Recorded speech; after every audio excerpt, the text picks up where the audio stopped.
राजस्थान का इतिहास, स्वाभिमानी इतिहास, राजस्थान का स्वतंत्रता संग्राम की कहानियां और राजस्थान का बिहार का हीरो जो भी जमाना में पूरा जगत में जाना जाता बाने भुला दियो गयो या जानबूझकर बाने भुला दियो जावे एक वास्ते एक तैयार करी गई एक रूपरेखा पण में बदरियो राजस्थान केसरिया जोत कर वहां स्वाभिमानी पत्रकार, इतिहासकार और राजस्थान की माटी शू प्रेम करवाड़ा जो धन का मोह माया में नहीं रेर सच्चाई शू लिखवाड़ा लोगों ने दिया।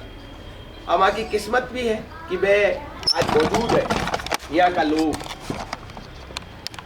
जो दामोदर दास राठी, केसरी सिंह जी बारठ, प्रताप सिंह जी बारठ, अर्जुन लाल जी सेठी, यहाँ का क्रांतिकारी, स्वाभिमानी क्रांतिकारी जो क्योंकि स्वतंत्रता संग्राम में हा और आपकी सच्चाई को नहीं लिखता, क्योंकि वह अगर स्वतंत्रता संग्राम की लड़ाई क्या लड़ेला अगर वह सच्चाई लिखेला। कुछ स्वाभिमानी इतिहासकार हमशु आज माँ के साथ है श्री वासुदेव मंगल साहब, जो ब्यावर की पुरानी सिनेमा गली जो बाजे है जटे गूंगा बेरा गूंगी फिल्मा चलिया करती भी गली में विराजे है। और दामोदर दास राठी का वास्ते आज मैं बात कराला। आप भी एक तरह ब्यावर तो हिंदुस्तान को क्रांति को सबसे बड़ो स्थल हो और ब्यावर का आप एनसाइक्लोपीडिया भी मान सको। आप जो जानाला दामोदर दास राठी की स्वतंत्रता संग्राम के मायने काई भागीदारी रही, वहां को जीवन परिचय, वहां को व्यक्तित्व और कर्तृत्व। राम राम साहब। राम राम साहब। आप शू मान माँ को मुलाकात माँ की किस्मत है। आप जान का इतिहासकार जो बिल्कुल धार लिखे और खार लिखे। आज दामोदर दास शेठ, दामोदर दास राठी। हाँ ऐसा है, ये ब्यावर क्रांतिकारियों की कर्म स्थली रही है और जन्म स्थली भी रही है और हाथ के अंदर यहाँ इन लोगों की शरण स्थली भी रही है। ये जमाना जब 1857 में जंगे आज़ादी की का गदर शुरू हुआ था, उस जमाने से बात ये चालू हो रही है। ब्यावर अपने आप में एक क्रांतिकारी ऊसर भूमि रही है। 1857 की क्रांति में सबसे पहले 1857 में दो क्रांतिकारी पैदा हुए थे। एक हमारे बाल गंगाधर तिलक जो लोकमान्य की पदवी से प्रसिद्ध हुए थे और दूसरे हमारे श्याम जी कृष्ण वर्मा। इन दोनों का जन्म 1857 में हुआ था। सेठ दामोदर दास जी राठी जिनका जन्म 8 फरवरी सन 1884 में पोखरण में हुआ, लेकिन बाद में उनका परिवार ब्यावर में शिफ्ट हो गया था। तो दामोदर दास जी का जन्म तो पोखरण में हुआ, लेकिन उनका बाल्यपन और उनकी जवानी और उनका सारा कार्यक्रम ब्यावर में ही संपन्न हुआ। ये वो काल था कि हमारे ठाकुर गोपाल सिंह खरवा 1872 में जन्म लिया उन्होंने।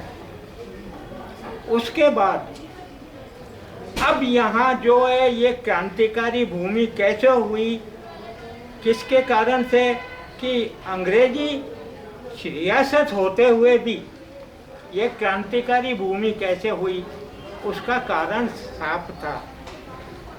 एक दिसंबर सन 1858 में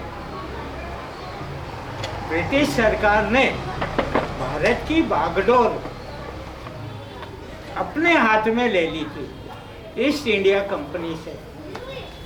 उसके पहले ये जो शहर बसाया था वो कर्नल चार्ल्स डिक्सन ने बसाया, लेकिन उनका निधन 25 जून सन 1857 में हो चुका। अब यहाँ अराजकता हो गई, तब ब्रिटेन की सरकार ने भारत की बागडोर लेकर के लॉर्ड या वायसराय प्रतिनिधि के जरिए भारत पे शासन करना शुरू किया। ब्यावर ने भी एक अंग्रेज कमिश्नर की हैसियत से यहाँ राज करना चालू किया, क्योंकि ये अंग्रेजी रियासत थी। इसके पहले ईस्ट इंडिया कंपनी में जो प्रतिनिधि थे कर्नल चार्ल्स डिक्सन, जिन्होंने ब्यावर को बसाया था, ब्यावर की तमाम जितनी भी दीवानी कार्यक्रम, जिनकी मकानों की रजिस्ट्री, ज़मीनों की रजिस्ट्री नया नगर के नाम से करते आए थे। लेकिन 1 दिसंबर सन 1858 में जब ब्रिटिश गवर्नमेंट का राज हुआ तो यहाँ इन्होंने नाम ब्यावर रखा, और ब्यावर के नाम से तब से लेकर के 1 दिसंबर 1858 से लेकर के आज तक, अब तक सारे इतर काम ब्यावर के नाम से होते आ रहे हैं सारी दुनिया के सामने। अब सरकार ये कर रही है, इसके लिए जो है ये शिकवा छोड़ रही है कि ये तो नया नगर है, ये ब्यावर नाम नहीं है, इसको हम जिला कैसे बनाएं। ये जो चक्कर चल रहा है ये सरकार की सोची समझी एक रणनीति के तहत चल रहा है कि ब्यावर को जिला नहीं बनाया जाए। ब्यावर तो राजधानी बनवा के काबिल ही तो हुआ ये कि 1818 के, ये पृष्ठभूमि बता रहा हूँ मैं, प्रस्तावना दामोदर दास जी पे जल्दी आ जाऊँगा, पर ये पृष्ठभूमि ठीक है, आप बताओ। 1858 के 20 नवंबर को हमारे अंग्रेजों ने, इनकी नीमच छावनी थी, और अजमेर में बापूजी दौलतराव सिंधिया का 1754 से लेकर 1818 तक राज था। बापूजी दौलतराव सिंधिया से अंग्रेजों ने एक संधि कर करके अजमेर शहर नीमच की छावनी के बदले लिया। यहाँ अंग्रेजों का राज स्थापित हुआ अजमेर में। जब 1858 में अंग्रेजों का राज स्थापित हो गया तो अंग्रेजों ने अजमेर से दक्षिण पूर्व के 17 किलोमीटर दूर अपनी एक छावनी बनाई, और उस समय का जो डेविड आफ्टरलोनी इनका जो कमांडर था, उसको बुला के बहुत बड़ा जश्न किया। कमांडर को बुलाया और उसको नसीरुद्दौला के नाम से उपाधि दी। वो बहुत खुश हुए। उन्होंने कहा आपने मेरे को इतना बड़ा सम्मान दिया है तो मैं आपकी छावनी का नाम नसीराबाद रखता हूँ। तो उन्होंने अजमेर शहर की छावनी जो बनाई थी उसका नाम नसीराबाद नामकरण किया। अच्छा, हाँ, ये बात है 20 नवंबर सन 1858 की। जब अंग्रेजों की छावनी कायम होगी तो उन्होंने दक्षिण पर आक्रमण करना 1821 में 19 में चालू कर दिया। इनकी जो बंगाल आर्टिलरी रेजिमेंट थी उसके अंदर आपके James Tod, colonel Henry Hall, colonel Charles Dixon और आपके ये सब लोग थे। इन्होंने 1821 में जब 19 के अंदर और 21 के अंदर जब दक्षिण में आक्रमण करना चालू किया विस्तारवादी नीति के तहत, तो हमारा ये एरिया आया ब्यावर।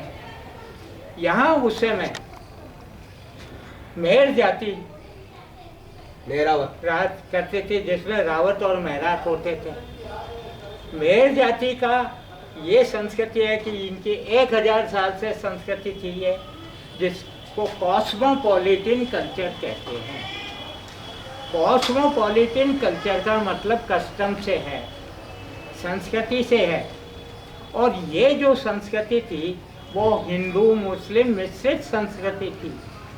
कहने का तात्पर्य यह है कि हिंदू रावत जो है अपने आप को हिंदू और मेरात अपने आप को मुस्लिम कौम का मानते थे, लेकिन इनका संयुक्त परिवार होता था। परिवार में इनके रावत भी होते थे, मेरात भी होते थे। जदी मेहरावत कहवे। हाँ, तो ये जो हिंदू मुस्लिम जो संस्कृति थी, ये लोग अंग्रेजी हिंदू सारे रीति रिवाज भी मानते थे और मुस्लिम रीति रिवाज भी मानते थे। इनके यहाँ खाली 3 काम होते थे, एक खतना और एक इनका जो है दफनाना और एक इनके क्या नाम हलाल का खाना। 2 काम नहीं करते थे वो। लेकिन इनकी माँ रावतों में होती थी तो बाप जो है मुसलमान था और बाप मुसलमान होता तो माँ रावतों में होती थी। तो कहने का मतलब आज जो हिंदू मुसलमानों की जो लड़ाई लड़ रहे हैं लोग बाग, जो इसके नाम से जो ये जो फिरका परस्ती के नाम से जो ये वैमनस्यता पैदा कर रहे हैं, ये 1000 साल से इस क्षेत्र के अंदर लगभग 40 लाख लोग हैं, 10 लाख लोग हैं जो इस संस्कृति को मानते आ रहे हैं 1000 साल से। और ये जो संस्कृति है 4 जिलों में फैली हुई है। पहला अजमेर, दूसरा आपके क्या नाम पाली जिला, तीसरा भीलवाड़ा जिला और चौथा राजसमंद जिला। 10 लाख लोग। तो उन्होंने यहाँ की जो ये कौम थी सन 1724 से लेकर के 1823 तक 10 लड़ाई लड़ी और 10 में ये विजय श्री प्राप्त की। 10वीं लड़ाई अंग्रेजों के साथ जो इन्होंने लड़ी, कूटनीतिक चाल की वजह से ये हारे और यहाँ अंग्रेजों ने 37 गांवों पर इस एरिया में अपना राज कायम किया 1823 में। और उसके लिए एक केंद्रीय छावनी ब्यावर की बनाई जिस पे नज़र रखने के लिए, और उसका सदर मुकाम बनाया कर्नल हेनरी हॉल को। ये व्यवस्था 1835 के मार्च तक चलती रही। 1835 के मार्च में कर्नल हेनरी हॉल ने ईस्ट इंडिया कंपनी को अपने यहाँ इस छावनी का जो है इस्तीफा दे दिया सदर मुकाम का। उसके स्थान पर कर्नल चार्ल्स जॉर्ज डिक्सन, जो अजमेर में मैगजीन के 14 साल से प्रभारी अधिकारी थे, उनको 1835 की मार्च में यहाँ नियुक्त किया छावनी का।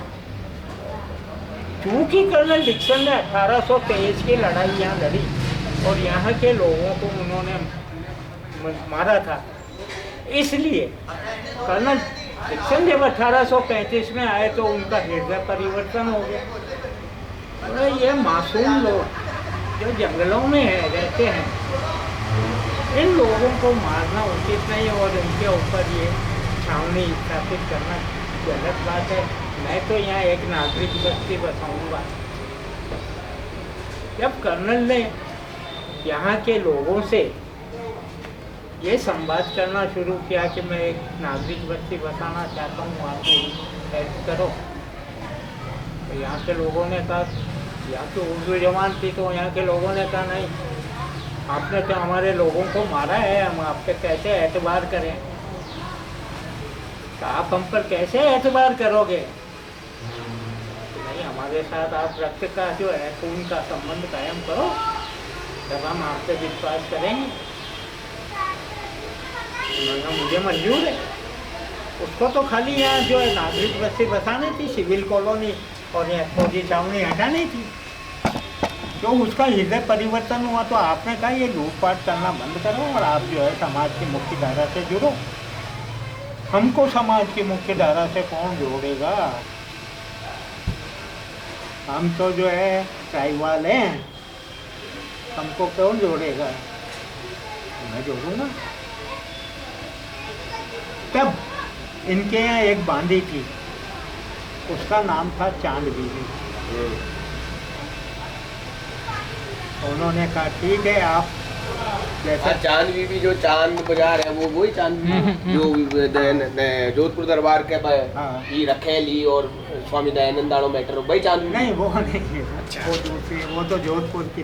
अच्छा वो तो क्या है उनकी रसोई उनकी वो तो जोधपुर दरबार में थी। नहीं जो चांद बीबी आ ए का नाम है ठेका भाई आ काय बोलिया करे मेहरावत हाँ मेरा मेहरात हाँ। मेहरात मेहरात हाँ। मेहरावत तो वो होते हैं। कावत और मेरा मेहरात है जो मेहरात। चांद बीबी आ हाँ ये चांद- मतलब कैसा इसका भी बता दूँ मैं आपको। हाँ ब्यावन की लड़की थी हाँ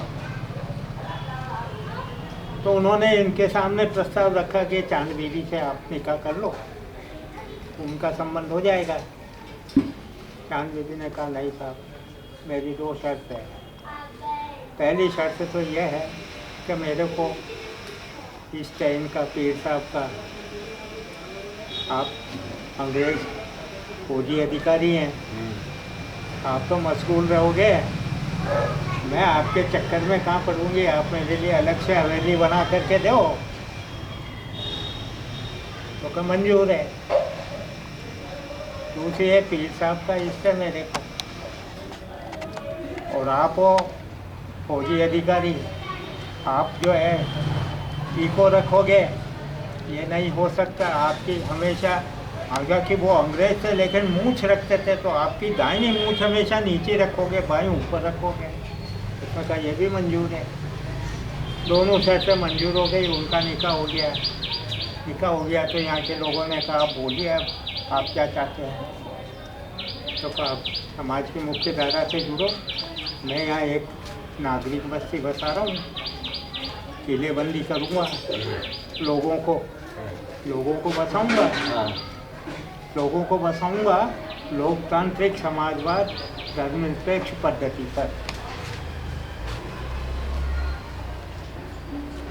तो आप लोग आप यहाँ चरागाह है पूरे एरिया में, नो डर रहे हैं।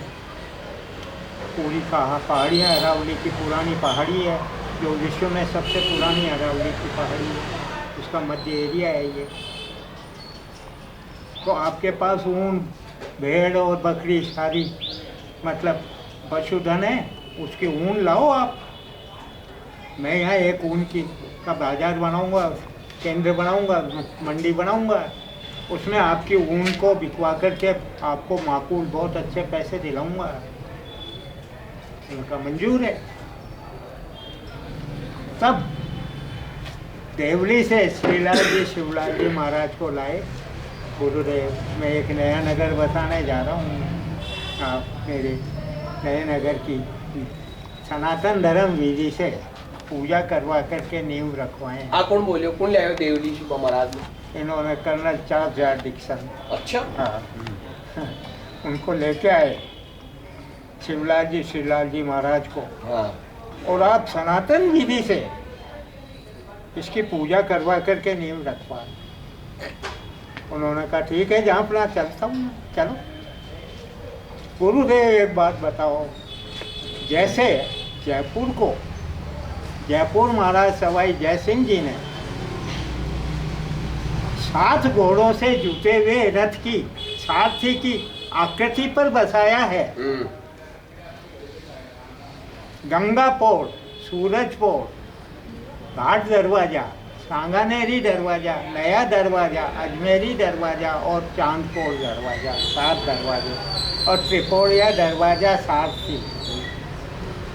उन 7 घोड़ों से जुटी हुई आकृति पर बसाया है।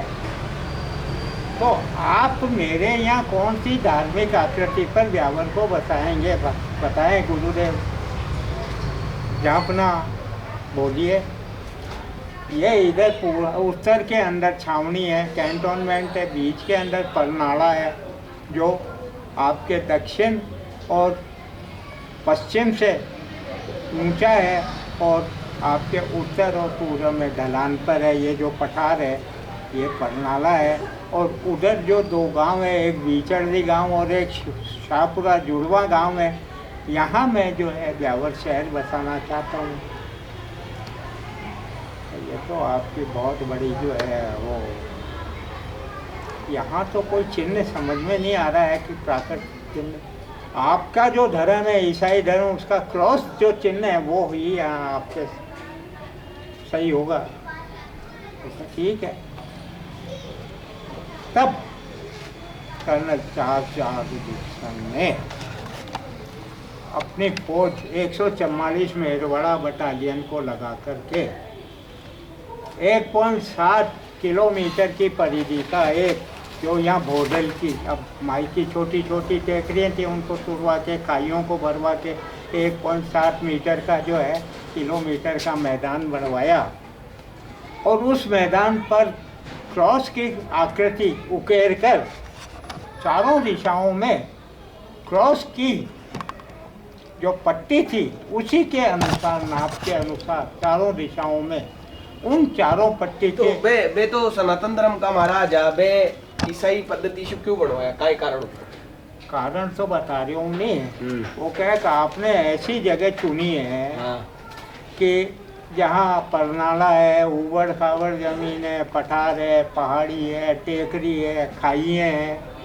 अब उस पर जो शहर कैसे बसेगा?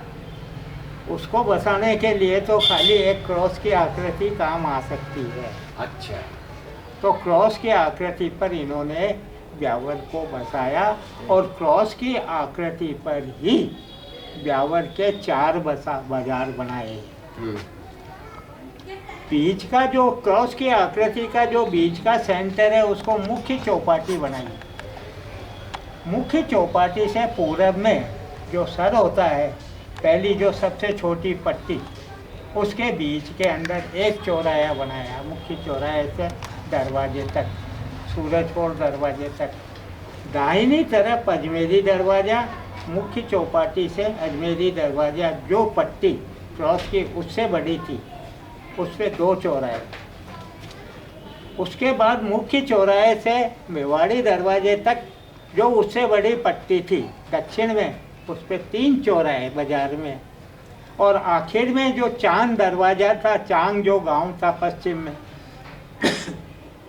उसको मुख्य चौपाटी से चांद दरवाजे तक 4 चौराहे।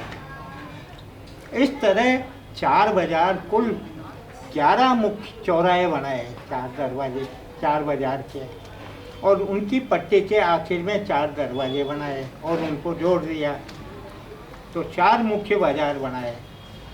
अब उन्होंने कहा कि भाई ठीक है, अब मेरे को यहाँ जो है नागरिक बस्ती बसानी है।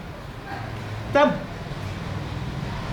10 जुलाई सन 1835 को यहाँ पर प्रेस था उस जमाने में अंग्रेज़ों का, तो राजपुताना गजेटियर में नोटिफिकेशन जारी किया, अधिसूचना, कि मैं यहाँ एक नया नगर बसाने जा रहा हूँ, आप लोग आइए, यहाँ आकर के आप व्यापार करिए, मैं आपकी जान माल की रक्षा करूँगा और आपको अगले 10, 15, 20 साल तक व्यापार के निःशुल्क सुविधाएं प्रदान करूँगा। तब 1955 परिवारों ने ब्यावर में आकर बसने की रजामंदी कर्नल डिक्सन को लिखित में दी। जब 1955 परिवारों की रजामंदी मिल गई और यहाँ की जो ट्राइबल जाति थी उनकी समाज में मुख्य धारा में जुड़ने की रजामंदी मिल गई, और कि भाई उनका व्यापार करेंगे, इसलिए वो भी रजामंदी मिल गई। तब अपनी फौज को लगा करके यहाँ 1.7 किलोमीटर का जो है ये मतलब मैदान बना करके यहाँ एक नागरिक बस्ती बसाने के लिए इन्होंने कार्य चालू किया अपनी फौज के साथ में।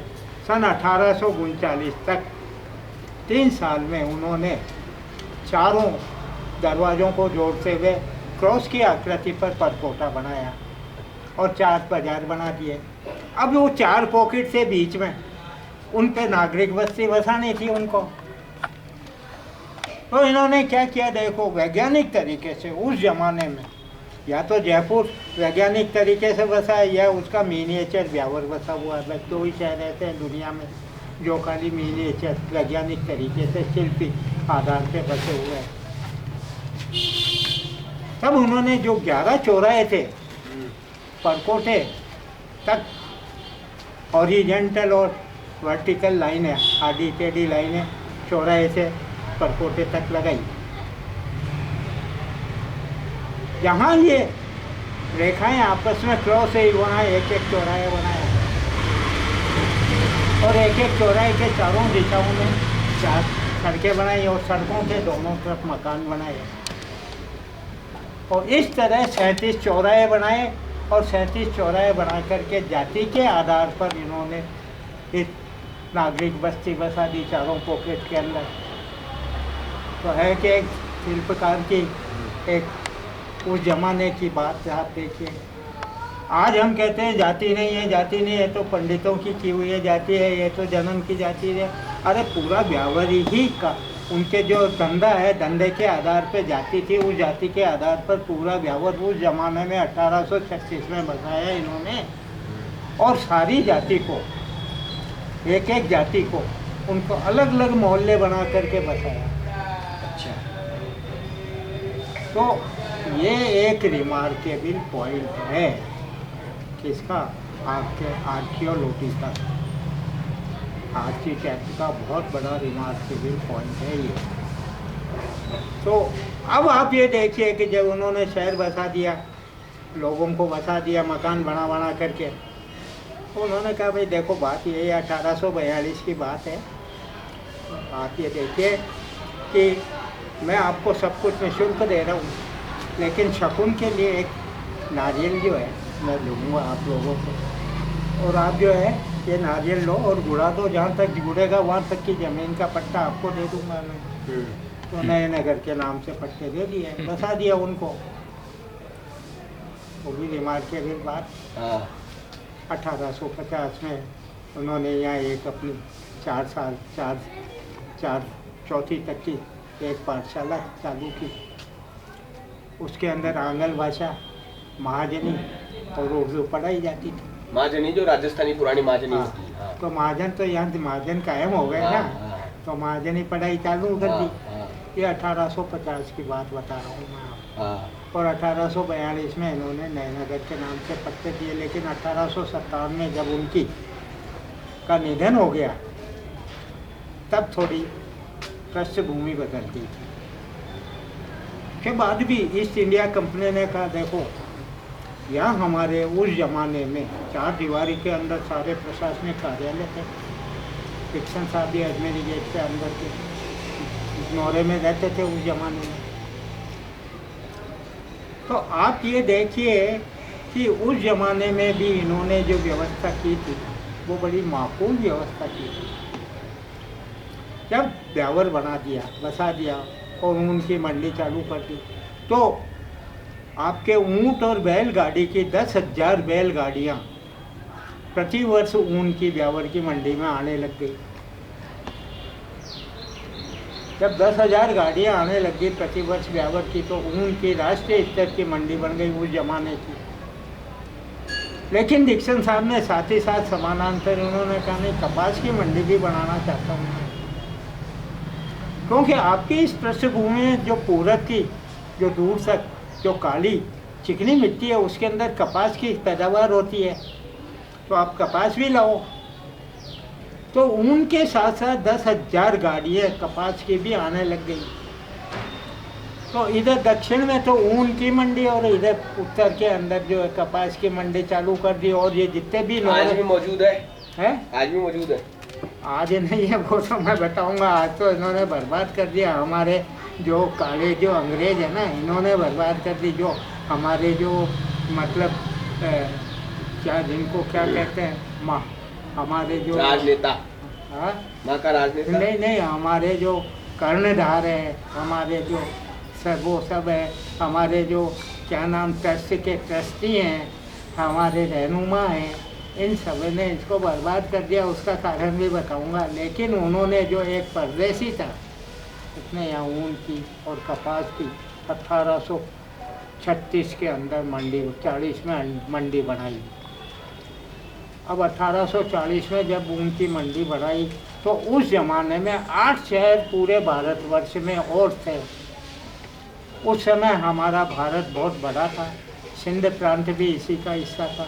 तो सिंध प्रांत में तो मीरपुर खास था, पंजाब था उसका फाजल खां था, उत्तर भारत कहलाता था उसका कानपुर था, मध्य भारत था उसका इंदौर था, और उस समय जो हमारा ये आपके क्या नाम, ये बम्बई प्रांत था, उसके 4 शहर थे क्रमशः, आपके बम्बई, अहमदाबाद, राजकोट और भावनगर। और हमारा जो राजस्थान 1950 के पहले राजपूताना कहलाता था, उसका ब्यावर शहर 9वां। खाली 9 शहर थे उस समय। तो दिल्ली, कलकत्ता, मद्रास का नामो निशान नहीं था। और न हमारे राजस्थान के अंदर बीकानेर, जयपुर, भरतपुर, उदयपुर, मतलब आपके क्या नाम, पाली, किशनगढ़, सुमेरपुर, भीलवाड़ा, इनके कोई नामो निशान नहीं थे। तो वो ब्यावर शहर जो 1836 का, उस बात को 187 साल हो गए और इसी 1 फरवरी में 188वां साल शुरू हो गया है। अब इसका जो उन्नति का इतिहास था वो 121 साल का रहा, तब से लेके 31 अक्टूबर सन 1956 तक इसका जो इतिहास था वो स्वर्णिम इतिहास रहा। हुआ क्या, 15 अगस्त 1947 को भारत को आज़ाद कर दिया अंग्रेज़ों ने और वो अपने मातृ वतन चले गए। यहाँ अंग्रेजी राज था। हमारे मेरवाड़ा में कर्नल डिक्सन ने जब ब्यावर बसा दिया तो उसने क्या किया, इससे लगती हुई जो हमारे जो है देसी रियासत थी, एक मेवाड़ और एक मारवाड़, तो मेवाड़ के महाराणा से कहा आपके 31 राजस्व गाँव दे दो 32, और मारवाड़ के जो है राजा से कहा आपके 21 राजस्व गाँव दे दो। तो 99 साल के लीज पे उनके 32, उनके 21 गाँव लेके अपने जो है 31 गाँव मिला के 84 गाँव का एक समूह बनाया और उसका नाम रखा मेरवाड़ा बफर स्टेट और उसका जो है मुख्यालय बनाया ब्यावर। तो उसी समय की बात है 1840 की। जिसकी जी के ऊपर डायरेक्ट राज हो, अंग्रेजा को डायरेक्ट राज हो जी के ऊपर। यह अंग्रेजी रियासत थी हाँ। जिसके अंदर 2 राज्य थे, एक अजमेर राज्य अलग था और ये हमारा जो है मेरवाड़ा बफर स्टेट। बफर कहते हैं हिंदी में, तो कहते हैं स्वतंत्र, और उर्दू में कहते हैं बफर। वो बफर स्टेट था। अब अंग्रेज़ों ने जब अपना राज कायम कर लिया 58 में, तो अंग्रेजी जो है क्या नाम, अंग्रेज कमिश्नर के द्वारा यहाँ शासन होना चालू हो गया। 1858 के बाद में यहाँ एक आपके क्या नाम, स्कॉटलैंड की एक क्रिश्चियन मिशनरी आई विलियम शूलब्रेड के नेतृत्व में, और यहाँ सन 1860 के अंदर सबसे पहला गिरजाघर बनाना आरंभ किया। 3 मार्च को नींव डाल करके के चांद गेट के उत्तरी दिशा के अंदर टेकरी के ऊपर चालू हो गया काम। या मिशनरी आ गए, मिशनरी ने यहाँ ईसाई धर्म का प्रचार प्रसार चालू कर लिया। यहाँ अराजकता हो गई, इधर भी जो है ये ट्राइबल, इधर भी ट्राइबल, तो वो इधर के इधर घुसने लग गए, इधर के उधर घुसने लग गए। शहर में आपस में लड़ते थे, यहाँ के सेठों को डराते थे, तो सारे सेठ साहूकार अपने अपने घर में मगरों के ताले लगा करके बंद करके बाहर भाग गए वापस अपने घरों में। हमारे फोर फादर्स गए नहीं, वो यही रहे। वो तो आए ही 1890 में ही आ गए थे तो, लेकिन उस समय तो हमारे फोर फादर्स आए नहीं थे, 1857 में तो। अच्छा, और डिक्सन के मौत के बाद में 1860 में ईसाई मिशनरीज आया है। 1857 में डिक्सन की मौत के बाद में ईसाई मिशनरीज आया। हाँ। जो धर्म का प्रचार प्रसार के वास्ते वही ब्यावर का मायने गड़बड़ फैलाई, नहीं आपस में लड़ाई हुई। ये लड़ाई तो ये यहाँ के जो ट्राइबल थे ना, हाँ।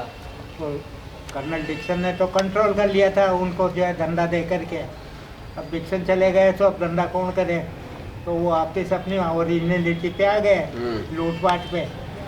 तो लूटपाट यहाँ के ट्राइबल करने लगे हैं, ईसाई मिशनरी नहीं करते। तो वो इस वजह से क्या हुआ कि वो लोग जो है यहाँ से लोग बाग ताला लगा करके चले गए। लेकिन जब 1872 में जब यहाँ माकूल मतलब अंग्रेज कमिश्नर का राज स्थापित कर दिया ब्रिटिश गवर्नमेंट ने, तो यहाँ वापस व्यवस्था कायम हो गई। इससे पहले ऐसा ही जो मशीनरी आई उसने 1864 में यहाँ डिग्गी मोहल्ले के अंदर एक स्कूल खोली 4वीं क्लास तक, और उसके बाद में इस स्कूल को शहर के बाहर ले गई है, जो आपके मिशन स्कूल के अंदर उसको शिफ्ट कर दिया। तो ये मिशनरी ने 1864 में सबसे पहले यहाँ शिक्षा का प्रचार प्रसार किया। 1867 की 1 मई को सबसे पहले नगर म्यूनिसिपैलिटी ब्यावर खोली इन्होंने। 1867 की 1 मई को अंग्रेज़ों ने सबसे पहली राजपूताना में म्यूनिसिपैलिटी खोली, और 1869 में सबसे पहला यहाँ शहर के अंदर ही सफाखाना खोला, हॉस्पिटल खोला। तो ये व्यवस्था उन्होंने करी थी 1864, 1867, 1869 में।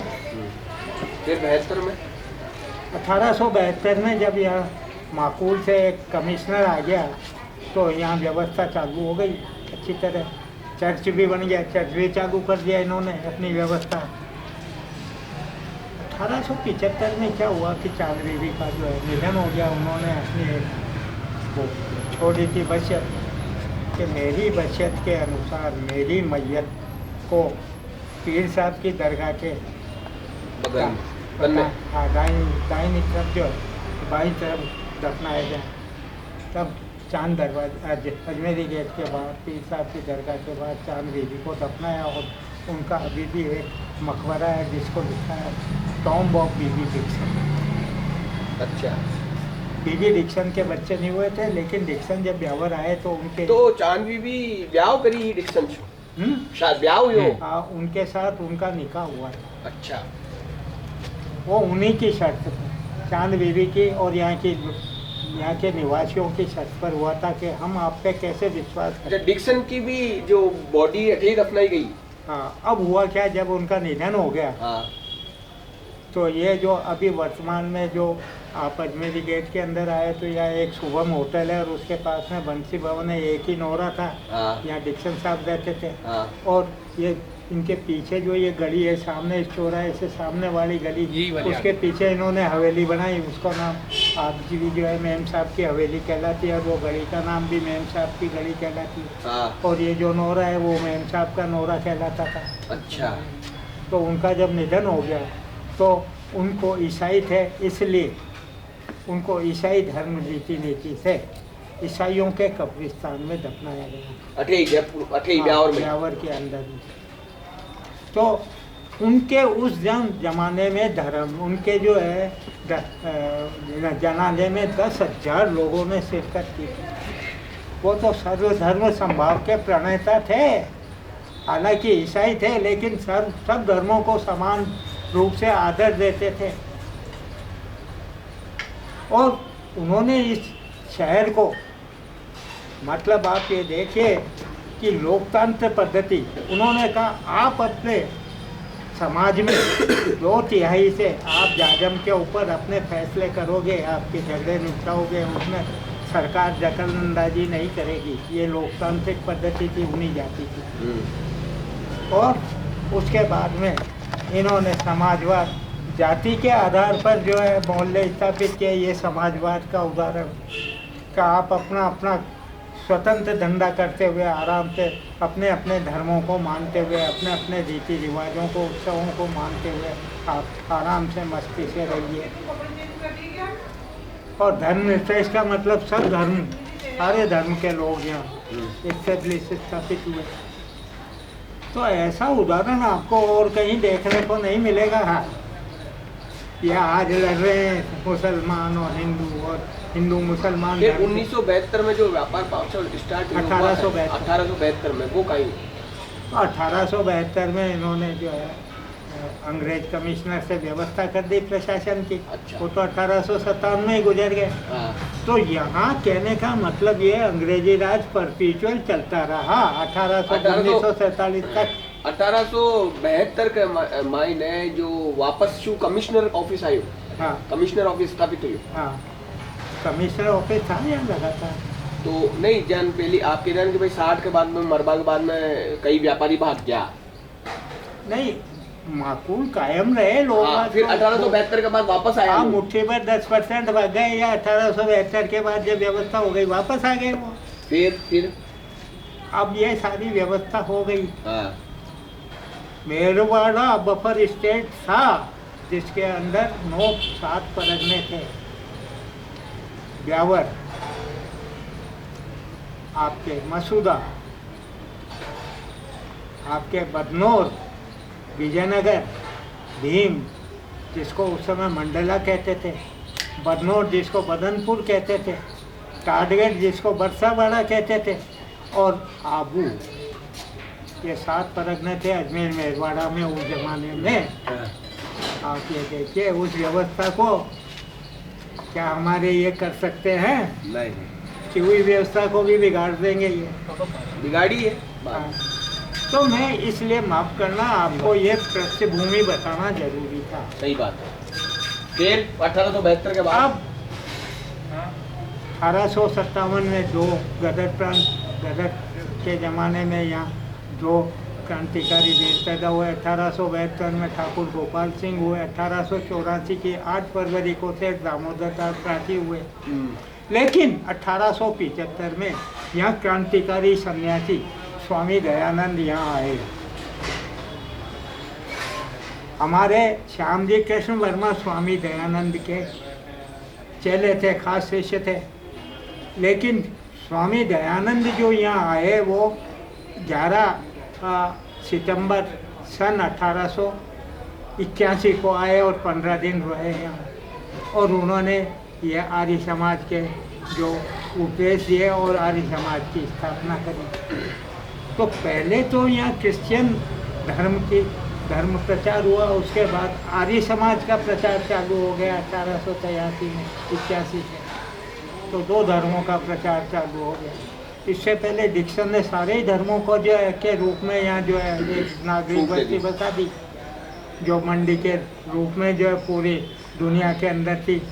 और हमारा क्योंकि वहाँ जो स्कॉटलैंड में जो वो क्या नाम, उस नाम भूल गया, क्या बाद में बताऊँगा आपको। तो उस यहाँ चालू हो गया ये सारा काम। अब जब 1875 तक हो गया तो 1882-81 की 11 सितंबर को स्वामी दयानंद ने यहाँ आर्य समाज का प्रादुर्भाव कर दिया। वो झूठो बट्टी है, कोई बात नहीं। विराज जाओ आप तो। पापा बोल लो।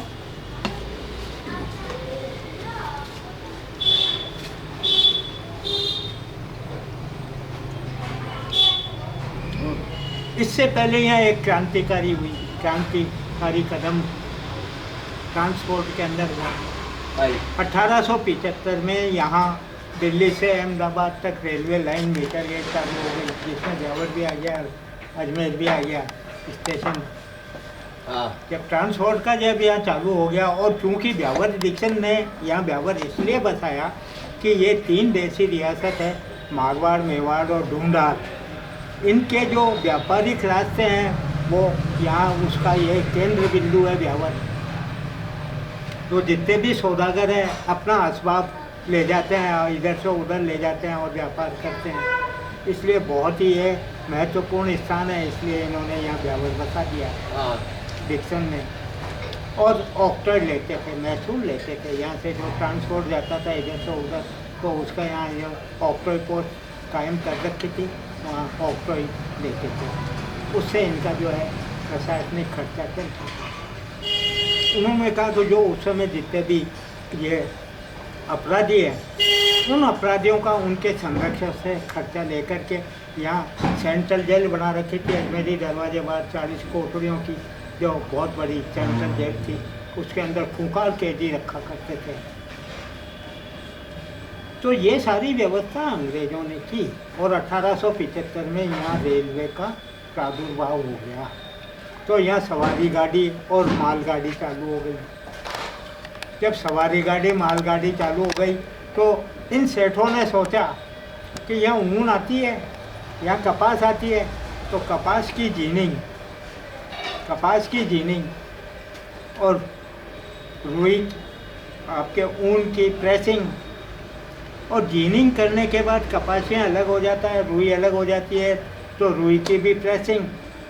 तो रुई की प्रेसिंग करने के लिए और ऊन की प्रेसिंग करने के लिए प्रेसिंग फैक्ट्रियाँ खुल गई 10-12 यहाँ, क्योंकि उन्होंने कहा अब ये माल जो इंग्लैंड जाएगा ये ट्रांसपोर्ट से चला जाएगा, और हर जीनिंग फैक्ट्री के अंदर रेलवे लाइन डाल दी स्टेशन से, तो वो मालगाड़ी का डब्बा वहाँ राखी यहाँ आ गए और यहाँ ट्रांसपोर्ट का व्यवस्था चालू हो गई।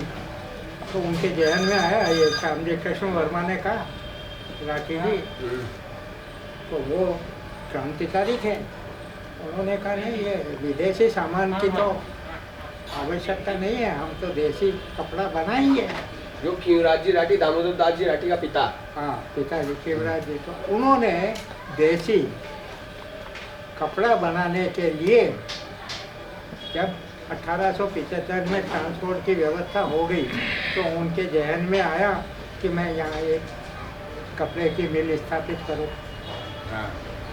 कपड़े की मिल स्थापित करने का मतलब ये है कि जिनिंग फैक्ट्रियाँ थी, रुई उड़ा जाती, रुई को स्पिन करना, स्पिन का मतलब काटना, उससे सूत बन जाता और सूत से जो वीविंग होती थी उससे कपड़ा बुनता था। तो ये व्यवस्था इन्होंने 1890 में इंस्टॉलेशन, कृष्णा मिल इंस्टॉलेशन करके चालू की। लेकिन दामोदर दास जी तो 84 में पैदा हुए, लेकिन वो तो वाली व्यवस्था थी, उनको भी क्रांति की जो है वो लग गई। ठाकुर गोपाल सिंह जी खरवा की वजह से, श्यामजी कृष्ण वर्मा क्रांतिकारी की वजह से, तो वो भी जो है क्रांतिकारी बन गए। उन्होंने जब वो समझदार हुए तो मिल की सारी बागडोर अपने हाथ में ले ली।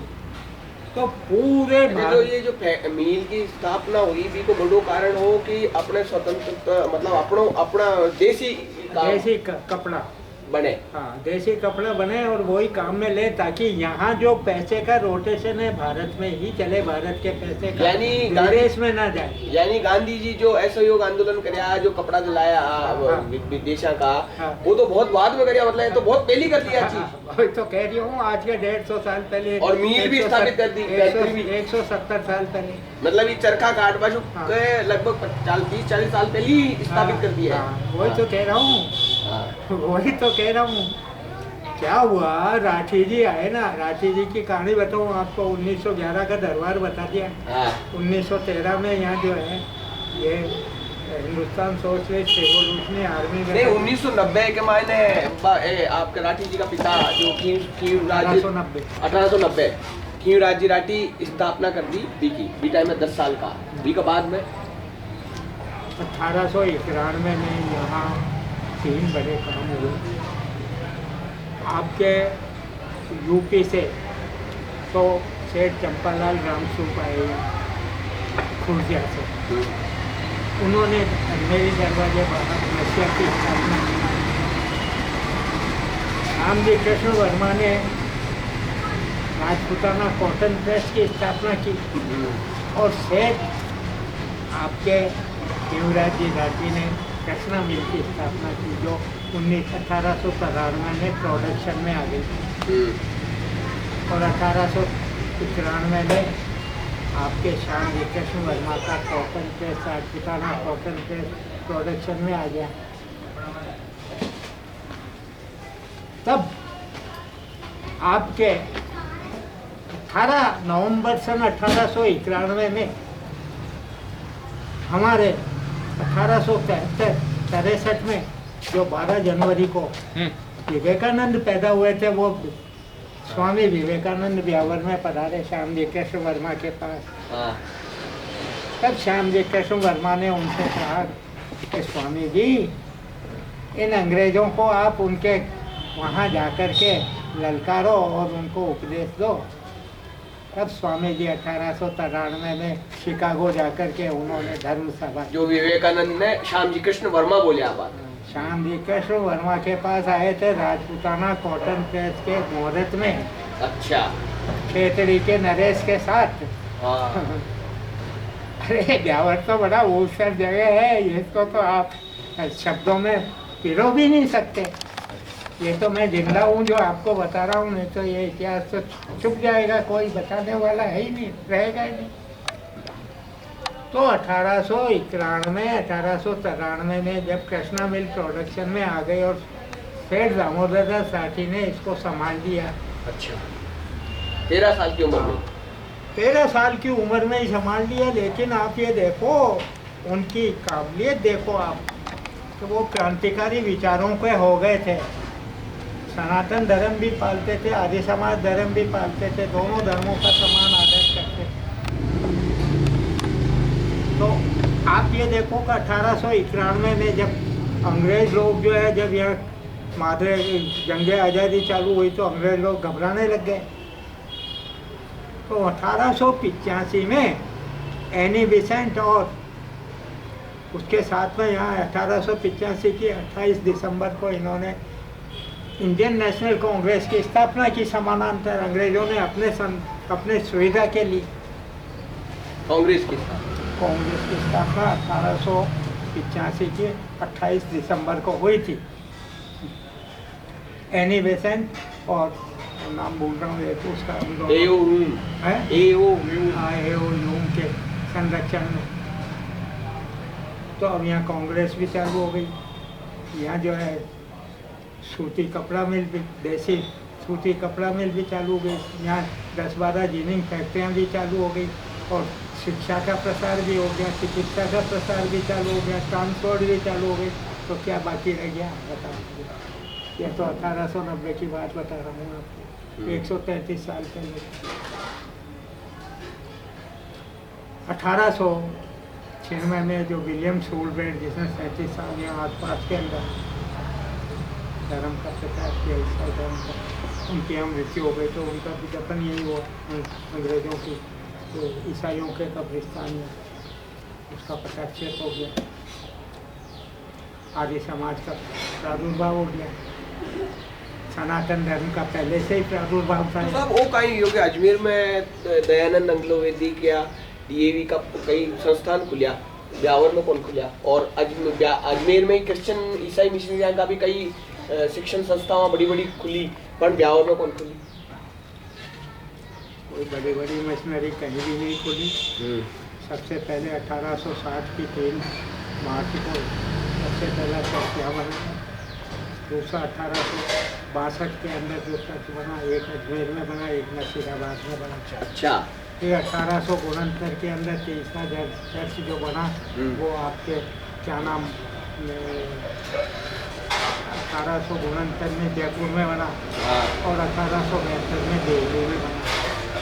तो ये चर्च इन्होंने बनाए और और आर्य समाज का जो संस्था, आर्य समाज का 1800 में जो स्वामी जी ने प्रादुर्भाव चालू कर दिया, प्रचार प्रसार चालू कर दिया और यहाँ ब्यावर में भी आए और यहाँ आसपास में जितने भी देसी रजवाड़े थे उनमें उन्होंने प्रचार प्रसार ज़्यादा किया आर्य समाज का। इसलिए आर्य समाज का तो प्रचार प्रसार बहुत ज़्यादा होने लग गया।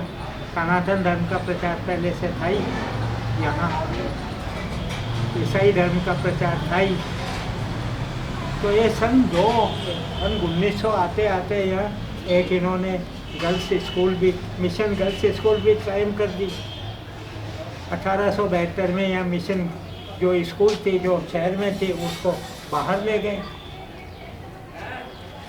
तो सवाल ये कहने का है कि 1900 तक ब्यावर का तो बहुत ज़्यादा विकास हो चुका था। 1896 के बाद को आगे बताओ आप, चाहे भी नहीं। अब 1905 की बात करते हैं। 1905 में लॉर्ड कर्जन जो है यहाँ का वाइसराय बना भारत का। अच्छा। उसने बंगाल के 2 टुकड़े कर दिए, पूर्वी बंगाल और पश्चिमी बंगाल। वो ही मकसद में ही आई हो राजस्थान में। हाँ, लेकिन राजस्थान में चूंकि यहाँ अंग्रेजी राज था तो यहाँ जो जालिया तालाब था उसकी आधारशिला उसी ने रखी यहाँ 1905 में लॉर्ड कर्जन ने।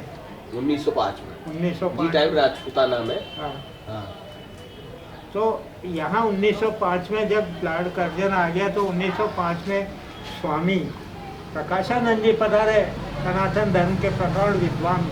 वे कौन आर्य समाजिया? नहीं, आर्य समाज नहीं थे, सनातनी। सनातन धर्मी थे। अच्छा।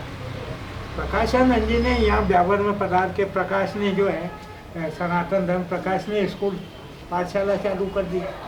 तो आज सनातन धर्म का प्रचार भी चालू हो गया 1905 में। हाँ।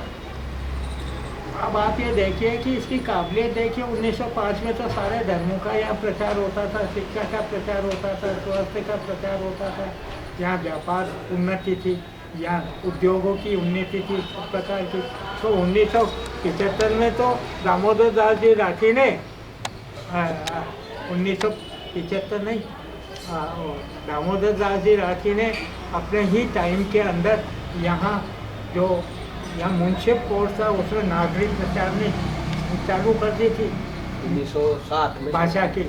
नहीं, 1884 में तो इनका जन्म हुआ था। हाँ। और 1918 की 2 जनवरी को इनको का निधन हुआ था। हाँ। उसके पहले की बात बता रहा हूँ, 1810, 12, 15 की बात होगी 1910-12 या 1800 की बात होगी। मतलब 1800 मतलब दामोदर दास राठी जी 1903 में को यहाँ के नगर परिषद के ये सदस्य थे। दामोदर दास राठी जी को शुरुआत को प्रयोग के पहले तो आप जो देसी मिली फैक्ट्री बस संभाली हाँ। और बी का बाद में 1996 के बाद में आपके एक स्कूल खोली। तो इन्होंने क्या किया था कि उस समय जो प्रचार प्रसार चल रहा था स्वतंत्रता का, तो बड़ी बड़ी सामाजिक संस्थाएं थी आपके जैसे पंडित मदन मोहन मालवीय ब्यावर पधारे, सेठ साहब बनारस हिंदू यूनिवर्सिटी स्थापित कर रहा हूँ, आपको आर्थिक सहायता बात चाहिए। ये है कि सनातन धर्म हुए या कांग्रेस हुए, दोनों ने जो फंडिंग किया करे पैसा दिया वे दामोदर दास राठी दिया। मैं कह रहा हूँ ना आपको, हाँ। दामोदर दास राठी ने इतना गुप्त दान किया जिसका कोई पता ही नहीं, बचपन से ही उसका तो और पहले जो आके मायने देश स्वतंत्रता और मिट्टी के वास्ते प्रेम हो। कोई भावना थी इनके अंदर तो, हाँ। तो देश गरीब है और परसंत है हाँ। और इनका शोषण हो रहा है, हाँ। इसलिए मैं इनकी सहायता करूँ। तो महामाना बचपन से ही टाबरपड़ा से ही। हाँ, पंडित मदन मोहन मालवीय जब ब्यावर पधारे तो सेठ साहब 11,000 रुपये उन्होंने उसी समय उनको कलदार 11,000 रुपये उन्होंने भेंट किए पंडित मदन मोहन मालवीय को बनारस हिंदू यूनिवर्सिटी बनाने के लिए। इशू बड़ो सनातन को प्रचार काई हो, इशू बड़ो समर्पण काई हो। 1905 में जब स्वामी प्रकाशानंद जी ने यहाँ सनातन धर्म प्रकाशक स्कूल प्रकाश ने विद्यालय पाठशाला खोल दी तो इसका भी समानांतर प्रचार प्रसार चालू हो गया। 1809 के अंदर क्या हुआ कि जब बंगाल के 2 टुकड़े हो गए ना, तो हमारे आपके वो जो है ना क्या नाम, जिन्होंने मद्रास के पास में जो एक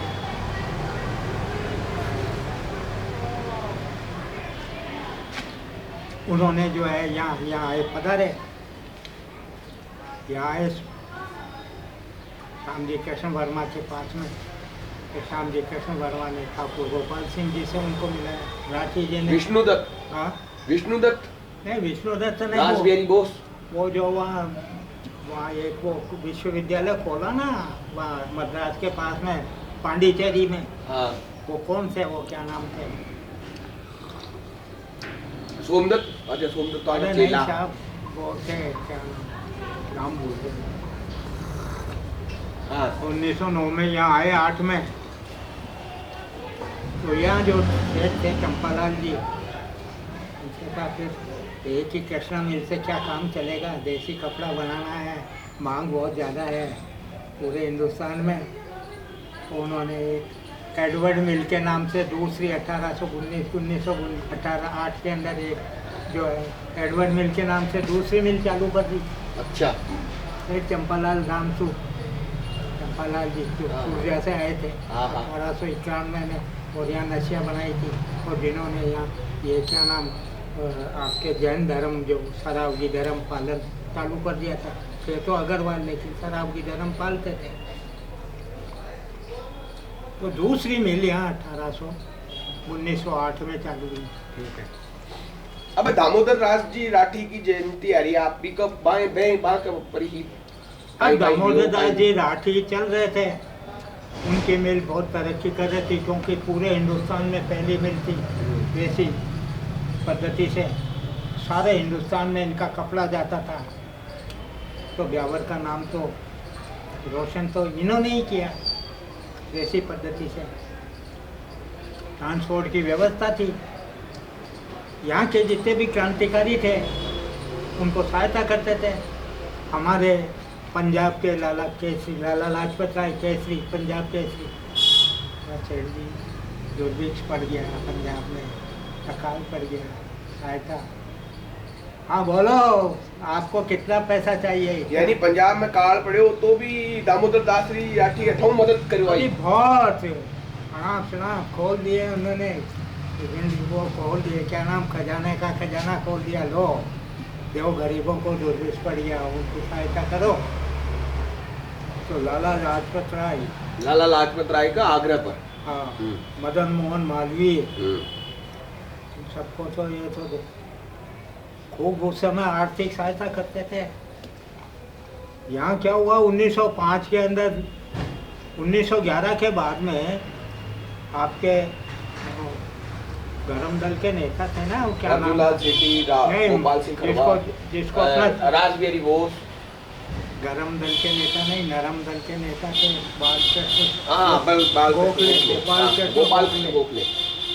गोपाल कृष्ण गोखले ने गांधी जी को 1815 में भारत में बुला लिया। हाँ। और कहा अब आप ये बागडोर संभालो। हाँ। तो गोपाल कृष्ण गोखले क्या थे, नरम दल के नेता थे, और राठी जी को इसकी नेतृत्व संभाला 1915 में। तब बाल, पाल और लाल, ये एक त्रिमूर्ति आई सामने।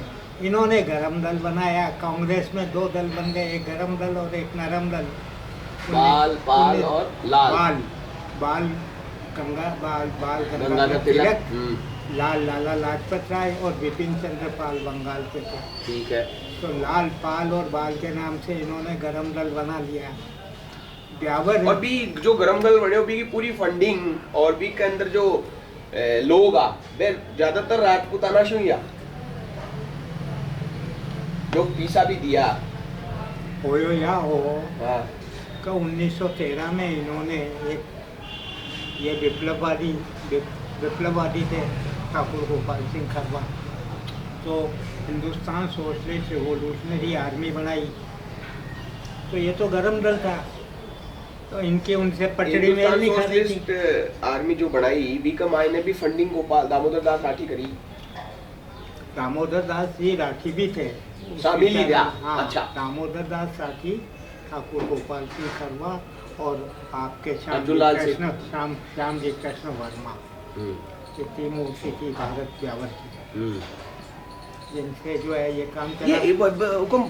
तो रासबिहारी, वो क्या नाम आपके, अरविंद घोष 1808 में 1908 में ब्यावर आए, अरविंद घोष। तो इन तीनों ने दामोदर दास राठी ने उनसे मिलाया, गोपाल सिंह जी को मिलाया, और श्याम जी कृष्ण वर्मा से मिलाया। दामोदर दास जी राठी ने नाम बोल दिया, फिर अभी बताया ना, अरविंद घोष। तो उनके साथ एक जो है 10 साल का एक भी बालक था, वो भी आया यहाँ। फिर उसके बाद में उन्होंने कहा, रासबिहारी बोस को कहा कि यहाँ जो है माकूल पृष्ठभूमि है गोरिल्ला युद्ध करने के लिए, या सारी जो है पृष्ठभूमि है वो देसी रियासत है, और यहाँ अंग्रेजी राज है।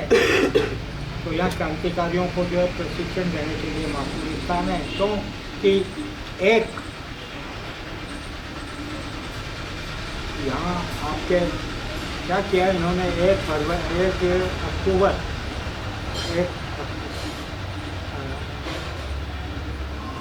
1918 की 20 नवंबर को अंग्रेजों ने पूरे भारतवर्ष में यह घोषित कर दिया था कि पूरे भारतवर्ष में अंग्रेजी राज है, आप लोग हमको टैक्स दोगे, लेकिन आपकी जो देसी रियासत है उसमें आपका राज होगा, हम दखल अंदाजी नहीं करेंगे। ये व्यवस्था हुई 20 नवंबर सन 1818 में पूरे भारतवर्ष में। तो हमारे यहाँ अंग्रेजी राज था, लेकिन आसपास की देसी रियासतों में देसी राज थे राजा महाराजाओं के, वहाँ हथियार बनाने और चलाने में कोई भी प्रतिबंध नहीं था। वो खाली ये कहते थे आप हमारे को टैक्स दो और बाहरी रूप से अंग्रेजी राज मानो बस। तो ये सारे जितने भी 562 देसी राजा थे रियासतों के, ये पूरे भारतवर्ष में अंग्रेजी राज मानते थे, लेकिन अपनी रियासतों में स्वतंत्र थे। ये जो सशस्त्र क्रांति हुई थी, बी का मायने राठी जी की बीवी, सशस्त्र क्रांति हुई जो गोपाल सिंह करवा, अर्जुन लाल सेठी, ठाकुर केसरी सिंह बारट और दामोदर दास राठी। हथियार खरीदना, हथियार और जी में राजबिहारी बंगाल और राजपूताना का जो क्रांतिकारी मिल पर जो सशस्त्र क्रांति कर रहा ब्यावर में, जो 1857 वाली जान नसीराबाद में कर भाई क्रांति हुई, जो जिम पकड़िया भी कह कई जयचंद से पे बता रहा हूँ, फोकस आपको बता रहा हूँ। 1813 में जब विप्लववादी यहाँ जो है संगठन हो गया कायम, और 1913 में राजबिहारी 1913 में, और राजबिहारी बहुत यहाँ आ गए थे, ठाकुर गोपाल सिंह जी थे, श्यामगढ़ का किला था, तो यहाँ ये सारा था। तो इन्होंने एक गुप्त योजना बनाई कि अंग्रेजों को खजाना लूटो। तो इस गुप्त योजना को अंजाम देने के लिए सारी व्यवस्था कर रहे थे ये गुप्त रूप से। जैसा कि मैंने आपको बताया ना कि ये सारी व्यवस्था हो गई थी कि खाली बाहर से अंग्रेजी राज मानो और हमारे को टैक्स दो, बाकी आप अपने मतलब रियासत में कुछ भी करो, हमें कोई मतलब नहीं, ये व्यवस्था थी। तो ये व्यवस्था क्या हुआ, हमारा एक कोई जयचंद था, उसने अंग्रेज़ों को चुगली कर दी 1915 में। तो 1915 में अंग्रेज़ों ने रातों रात यहाँ पर जो है ऊपर धावा बोल करके सबको पकड़ना चालू कर दिया। उसमें जो है सब लपेटे में आ गए। ठाकुर गोपाल सिंह खरवा तो जो है टाटगढ़ के जंगल में भाग गए, और जो है दामोदर दास जी राठी भी छुप गए, वो चले गए हरिद्वार चले गए, वहाँ अपनी जान बचाई उन्होंने। तो ये 1915 की बात है। 3000 हथियार है या 30,000 हथियार? तो ठाकुर जो है गोपाल सिंह खरवा ने सारे हथियार टाटगढ़ के जंगलों में छुपा दिए। कितना हथियार अब होंगे 10-15 हज़ार हथियार। कोई बोले 30,000, कोई बोले 3,000। ये तो मुझे मालूम नहीं है कितने हथियार थे, लेकिन हथियार पूरे थे, क्योंकि इनकी तो पूरी सल्तनत थी ठाकुर गोपाल सिंह खरवा की। तो कहे कि दामोदर दास राठी ने जितो भी बी टाइम में फैक्ट्री जो पिसवा तो लगभग हथियार खरीदवा में लगा दिया। हथियार में पैसे तो वो शुरू से ही दे रहे थे, यहाँ ट्रेनिंग देते थे ना, यहाँ जो प्रशिक्षण देते थे क्रांतिकारियों को, जो पूरे आपके सिंध के, पंजाब के, उत्तरी भारत के, मध्य भारत के, बंगाल के और आपके इधर बम्बई प्रांत के जितने भी क्रांतिकारी आते थे, सबको जो है हथियार बनाना और चलाना सिखाते थे। तो उसमें जो धन लगता था वो हमारे सेठ दामोदर दास राठी का लगता था। अब आप इस महान व्यक्ति को देखो, ये वो महान व्यक्ति था। इस महान व्यक्ति की काबिलियत, इसका व्यक्तित्व और इसका चरित्र और इसका कृतित्व का महान था। उस समय वर्धा में एक मूर्ति भी कौन लागेड़ी ब्यावर में है, एक मूर्ति भी कौन लागेड़ी में ब्यावर में? ब्यावर में नहीं है इनकी मूर्ति। कारण तो क्या बताऊँ आपको। इतना बड़ा व्यक्तित्व है। हाँ, जो मदन मोहन मालवीय ने दे रहे, यानी हिंदुस्तान का सारा ऐसा है। ये जो इतिहास है, क्रांतिकारी इतिहास 1920 के पहले ही छुप गया यहाँ इस क्षेत्र में, इसीलिए किसी को मालूम नहीं पड़ा, छुपा दिया गया। और सेठ दामोदर दास राठी इनका निधन भी 2 जनवरी सन 1818 में हो गया। 1918 में हो गया, तो वो भी छुप गए। 1920 में लोकमान्य बाल गंगाधर तिलक का निधन हो गया। जो व्यक्ति आपको जीवन को मृत्यु का आखिरी सांस तक अपना राज को नहीं खोलिया और स्वतंत्रता के ताई सपनों लेतो रहियो। आप खुद की पूरी संपत्ति छोड़ अंग्रेजा ने राज नहीं पतो चाले एक वास्ते हरिद्वार चले गया। भी व्यक्ति को सम्मान मैं तो स्वतंत्रता के बाद में राजस्थानी दे पाया और मन लगे कि शायद ब्यावरवासी भी को दे पाया। उसका कारण बताऊंगा। उसका ये कारण था कि सेठ दामोदर दास साठी के जो भी बच्चे हुए वो सब मतलब बहुत बचपन में अकाल मृत्यु को वरण कर गए। सेठ दामोदर दास साठी का कोई रखवाला नहीं था, तब इनके यहाँ एक विठल दास साठी को गोद लेके आए और वो विठल दास साठी को जिसको गोद लेके आए वो इतना इंटरेस्टेड था नहीं इससे स्वतंत्रता के संग्राम में, इसलिए ये सारा मटिया में हो गया, मामला छुप गया वहाँ जाकर। इसका असली कारण ये। अच्छा, तो असली कारण है बड़ी विडम्बना है। हाँ, बड़ी विडम्बना है, ये बहुत बड़ी विडम्बना है कि सेठ दामोदर दास साठी जिसने क्रांतिकारियों को शरण दी, जिसने क्रांतिकारियों को आर्थिक मतलब क्या बतावे है साहब कि 1942-43 का माई ने जो दूसरी क्रांति उबाड़ी पी के वास्ते जो हथियार हा तो अति तगड़ी व्यवस्था कर गया दामोदर दास राठी कि वे हथियार भी दिन तक यानी इतना साल बाद में भी मौजूद है। अब तो जंगला में लाल किले में बंदी बना रखा है, उसके लिए आप बात करते हो मलाया में। तो जवाहरलाल नेहरू वहाँ गए, वहाँ लॉर्ड माउंटबेटन ने कहा हम आपके भारत को स्वतंत्र कर रहे हैं। जवाहरलाल नेहरू के मुंह में लाल टपक गई, उसने कहा ओ ब्यावर स्वतंत्र हो रहा भारत, और ये तो बहुत बड़ी बात है। उन्होंने वो बात तो करने बंद किया। बोलो आप भारत कैसे स्वतंत्र करोगे, बोलो बात करो और आप हमारे साथ गुप्त संधि करो। तो तैयार है। तो उनकी जो गुप्त संधि हुई वो आज तक किसी को मालूम नहीं। और उन्होंने कहा मेरे को प्रधानमंत्री बनाओगे, तो उन्होंने कहा ठीक है। वहाँ तक बात हुई। फिर क्या हो, लॉर्ड माउंटबेटन को भारत का जो है वाइसराय बना दिया, तो वो भारत आ गया। जब वो भारत आ गया तो बोलो जवाहरलाल जी, बोलो क्या कैसे क्या मैं प्रधानमंत्री बनूंगा आप अगर सल्तनत देते हो तो। सुभाष चंद्र बोस गया खड्डे में, उससे क्या लेना देना हमारे को।